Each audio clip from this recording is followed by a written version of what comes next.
Shalom, Yasharol family. Grace, mercy, and peace be unto you from Yahuwah the Father and Yahusha the Mashayah, his voice. Hear, O Yasharol. Yahuwah, our mighty one, he is one Yahuwah. This is Brother David coming to you again to bring you another report. The renewed moon was spotted and confirmed the evening of April 13th, which will make our Sabbath on Wednesday for this whole month. And the Feast of Weeks will start April 28th in the evening till the 29th of April in the evening. Hello, Yahuwah. We have found the elusive day, the day that most people cannot even come in contact with. And the reason that they cannot find Yah's day is because they're looking for it with the wrong formula. The moon is the sign of feast. It is the only way that you can find any of Yah's days, whether they be Sabbaths or feast days. Let's look at some sightings. We have Brother Dash, 8:10 p.m. He's in Cali. Sister Yahuja, 8:07 p.m. She's in the Carolinas. Malik Yasharol, he's at 8:22 p.m. He's in Canada. And we have Princess Maya. She is at 8 o'clock, Florida. Brother David and Sister Katia, 8:15 p.m. And we're also in Florida. So you see, we're self-sufficient. We don't have to go to any outside sources anymore to confirm our sightings. We have enough people that are out there spotting and looking for the renewed moon that now we don't need to go anyplace else. Hello, Yahuwah. What a great work he has given us. Now, I must say, everyone, especially the men and the women, if you're not married, learn this.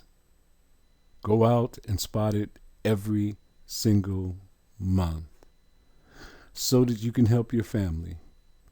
You know, they could shut us down at any time. So you must be self-sufficient now. So let's begin our lesson. Leviticus chapter 23, verses 9 to 11. As usual, they always give you the wrong transliteration. Look at that. See that U.S. at the end of Leviticus? Why do you think they put that there? Constantine the Great said absolutely nothing Hebrew. That suffix U.S. belongs to those who worship Zeus. But look to your left. There's the true name of the book. Transliterate it for yourself. Break it down in syllables just like this. Wayakara. Does that sound anything like Leviticus? No. Wayakara, chapter 23, verses 9 to 11. Verse 9. And Yahuwah spake unto Moses, saying, can we stop again for a minute? Kind of afraid. Maybe I shouldn't bring this out, because the comment board people may attack me again for changing Moses' name. But look at the Hebrew script there. Hebrew reads from right to left. First letter is a mem. How is it pronounced? Ma. Second letter is a shin. How is it pronounced? Shh. The third letter is a hey. How is it pronounced? Ha. You put these three letters together with your vowel, which is an ah sound in between. You have ma, sha. So Moses' name is Masha. What does Masha mean again? Burden. Did he have a burden? He had the law, and he had the whole nation of Yasharal that he had to take care of. See how many lies and deceptions that they put in your book? Look at Moses alone. Look at it. See that O there? In order for you to get an O, there must be a Y. There's no Y in this name whatsoever. So they're just making it up as they go. Why would you cover this up? Because Yahusha was going to be the one who was likened unto Moses, and he would become our high priest. He is the Mashayah, the one who carries the burden of Yah. So the beginning of that title, Mashayah, the Masha part, is Moses' actual name. Look how perfect that fits. Likened unto Masha. Verse 10. Speaking to the children of Yasharal, there's your target group. You are royal people. You have been called out above all people on the earth. All of the promises, your Mashayah, everything only applies to you. And say unto them, when ye be come into the land, which I give unto you, and shall reap the harvest thereof, then ye shall bring a sheaf of the first fruits of your harvest unto the priest. Who gave the land to the Jews?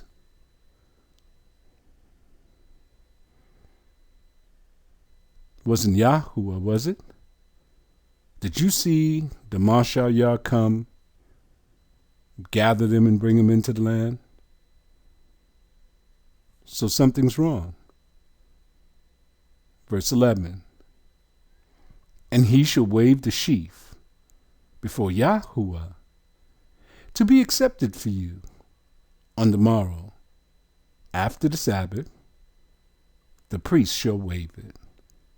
Now this is a point of much discussion. When is the morrow after the Sabbath? Some say it's after the 15th day of the Feast of Unleavened Bread, which is day 1. Some say it's after day 7. Some say it's after the day of your regular weekly Sabbath. Let's see what Deuteronomy says. Deuteronomy chapter 16, verse 7 to 8. The Father left these clues here for you, brothers and sisters, just to show you. Verse 7, and thou shalt roast and eat it in the place which Yahuwah thy mighty one shall choose. Roast and eat what? The lamb, on the 14th day in the evening. And thou shalt turn in the morning and go unto thy tents. The sunrise, after you burnt the residue and everything on the fire, after you partied all night, go into your tents and rest. Verse 8, 6 days thou shalt eat unleavened bread. Stop. Didn't he say 7 days? Well, your first day of the Feast of Unleavened Bread is in verse 7. Now there's only 6 days left. So listen to what he's going to say. 6 days thou shalt eat unleavened bread. And on the 7th day, let me say it again. And on the 7th day, let me say this one more time. And on the 7th day shall be a solemn assembly to Yahuwah, your mighty one. Thou shalt do no work therein. You're back to your regular weekly Sabbath. So your feast day begins on your regular weekly Sabbath day. It's a high holy day. After the 7 days of the Feast of Unleavened Bread, you're going to come right back to your regular weekly Sabbath. If it doesn't work out that way, then you got the wrong day. Back to Wayakara, verse 12. And ye shall offer that day when ye wave the sheaf a he-lamb without blemish of the first year for a burnt offering to Yahuwah. Verse 13. And the meat offering thereof shall be 2/10 deals of fine flour mingled with oil, an offering made by fire unto Yahuwah for a sweet savor. And the drink offering thereof shall be of wine, the 4th part of a hin. Verse 14. And ye shall eat neither bread, nor parched corn, nor green ears, until the selfsame day that ye have brought an offering unto your mighty one. It shall be a statute forever throughout your generations in all your dwellings. You see, for every law there's a statute. It tells you how to carry it out. All of these things have to be offered during this time. Brother David, we don't have a priesthood. Brother David, we don't have a temple. Brother David, we're in the lands of our captivity. We can't do this. We don't have to. All you have to do is keep the feast. Yahusha.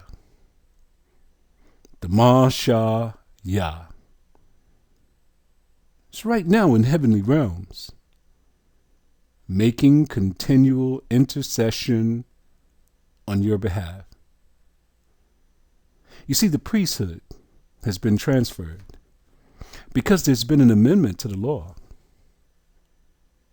Hebrews chapter 7, Hebrews chapter 8, and the priesthood has been transferred from Lauya, which is Levi, to Yahuda, which is our tribe, to Yahusha, which is our Masha Yah, the one who carries the burden of Yah, who is interceding on our behalf right now in heavenly realms. So you don't have to do this part.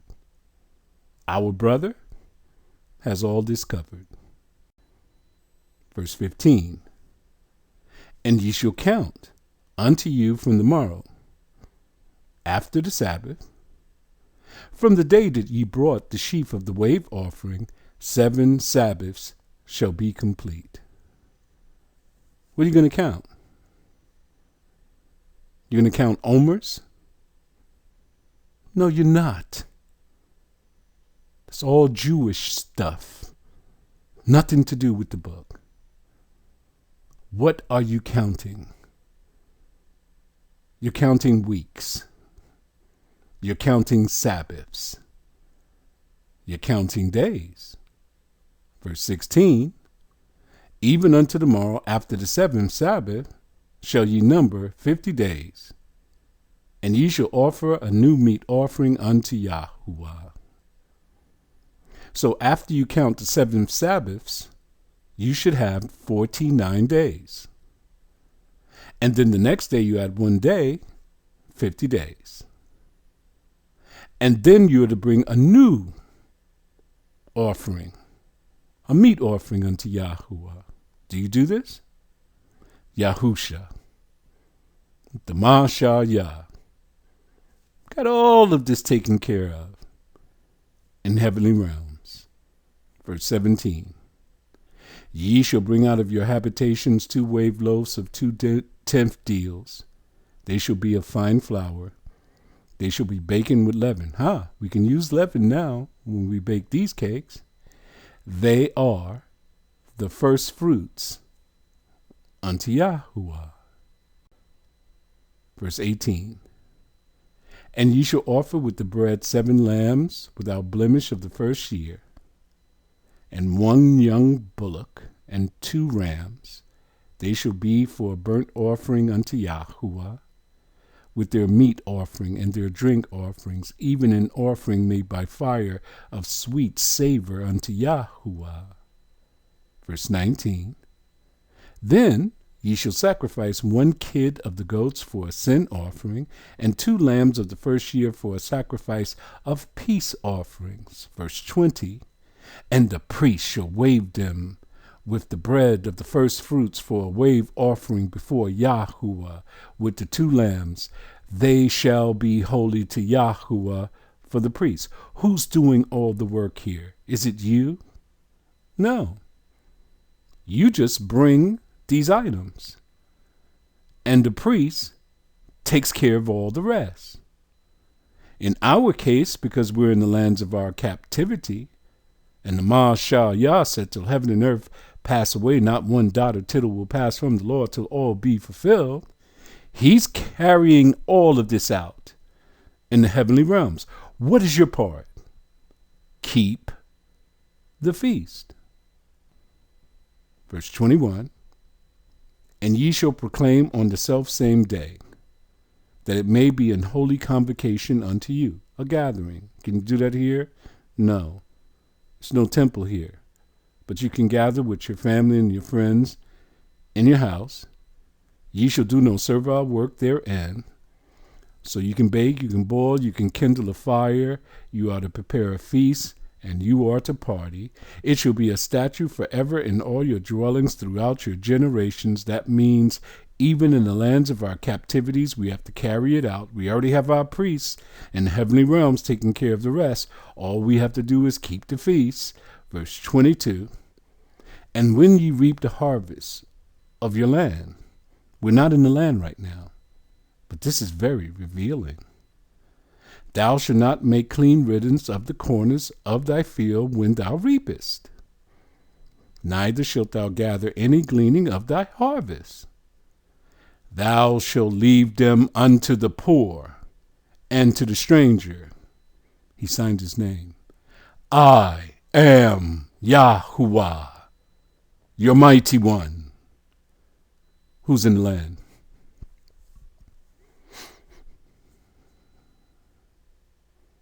Who's posing to be us? Do they have a harvest? They make a big deal out of it, don't they? They add 13th months because they say the barley harvest is not ripe. Then they tell you instead of counting weeks, Sabbaths, and days, you're going to count omers. So they must have a harvest, right? So do they glean the part that fell to the ground, or do they leave it for the poor and the stranger, that they may eat and rejoice before Yah also? Remember, this is the law.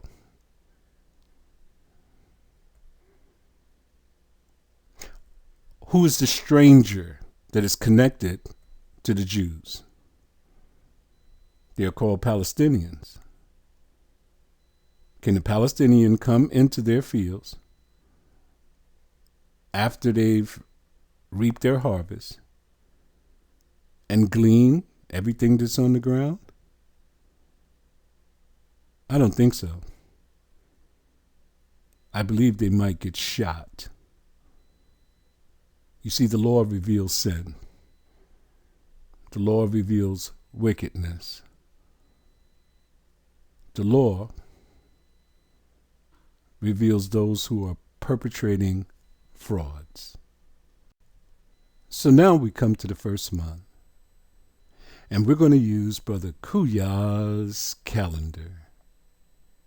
Brother David from the hood, Brother Kuya from the dirt road, Princess Maya from the vegetable garden.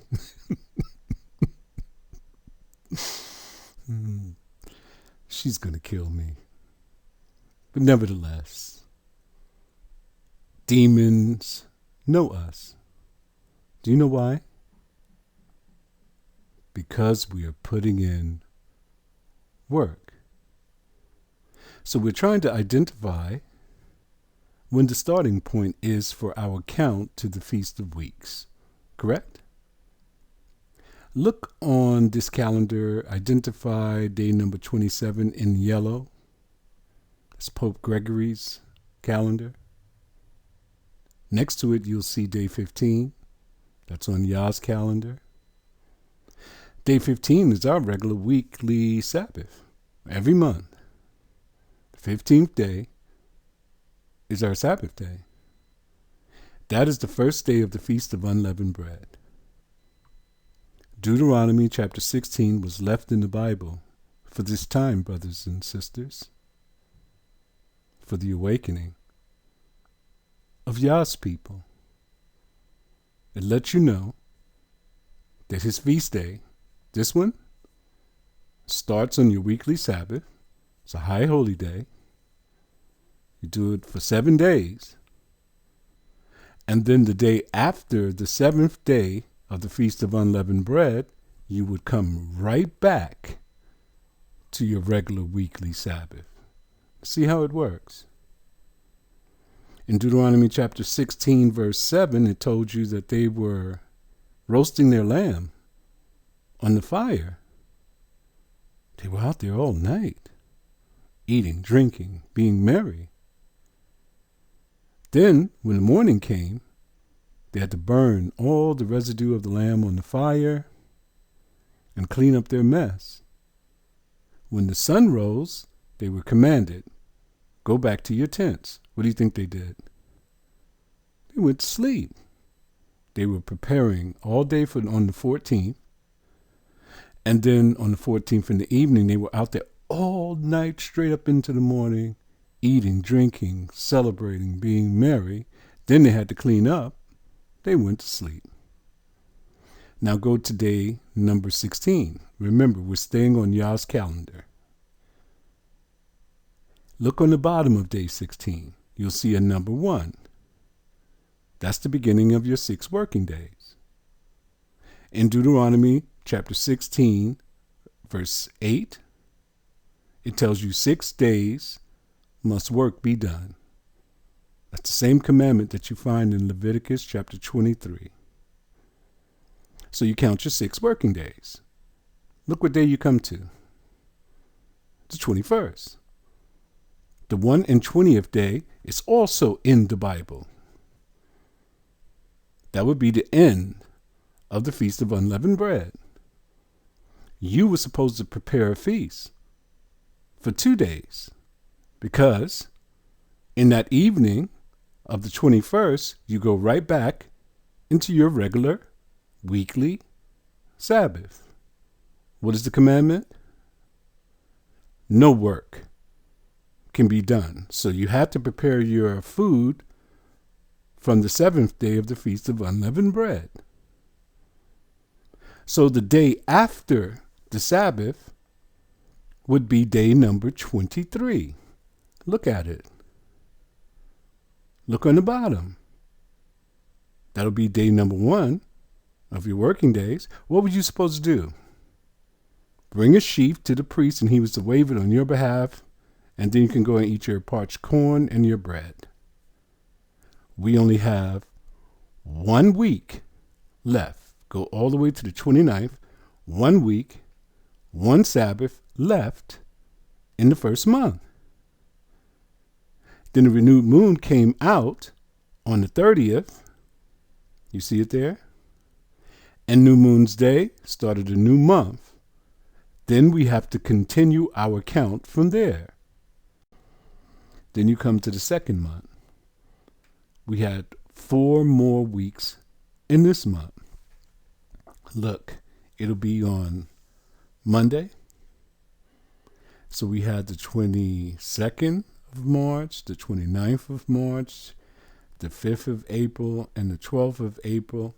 Then the new moon came out again. Then we go into our 3rd month. We're looking for 2 more weeks. We spotted the renewed moon last night on the 13th, which made New Moon's Day on Wednesday, and all of our Sabbaths is going to be on Wednesday for this month. So we start our count from the 14th to the 21st, 1 week. From the 21st to the 28th, 2 weeks. Now we have 7 Sabbaths, 7 weeks. The number 49 days. In the evening of the 28th, going into the evening of the 29th, is the day that we've been looking for. The Feast of Weeks, which is Thursday, the 29th. Take off this day. It starts from the evening of the 28th to the evening of the 29th.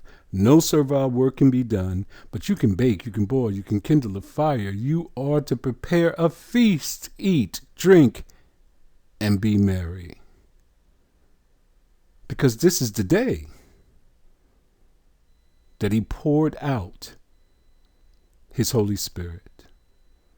And remember, there's no other way to find it except through the lunar event, the Jewish feast days. Okay, we're going to use their days for our little test, just to see where you're at. I wanted to put IUIC in here, but they don't celebrate the Feast of Weeks. It's not on their holy day list. So we can only have the Jews. Their Passover for 2021 began in the evening of Saturday, March 27, and ended in the evening of Sunday, April 4. Then they count to the Feast of Weeks, Pentecost, but they call it Shabbat, which is the Festival of Weeks. For the Hebrew year 5781 begins in the diaspora at sundown on Sunday, the 16th of May 2021, and ends at nightfall on Tuesday, the 18th of May 2021. Here's your questions. From what day did the Jews start their count?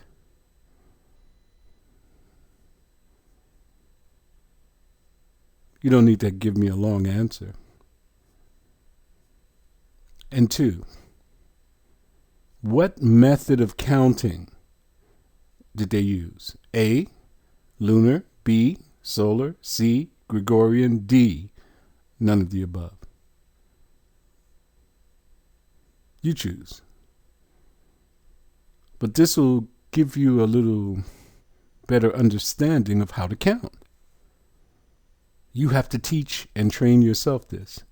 This is a part of being a Berean.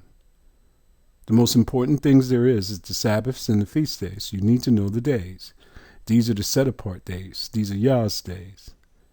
So far, you've never checked it for yourself. You've just followed everyone else. My job is not to just give you days. My job is to teach you how to find them.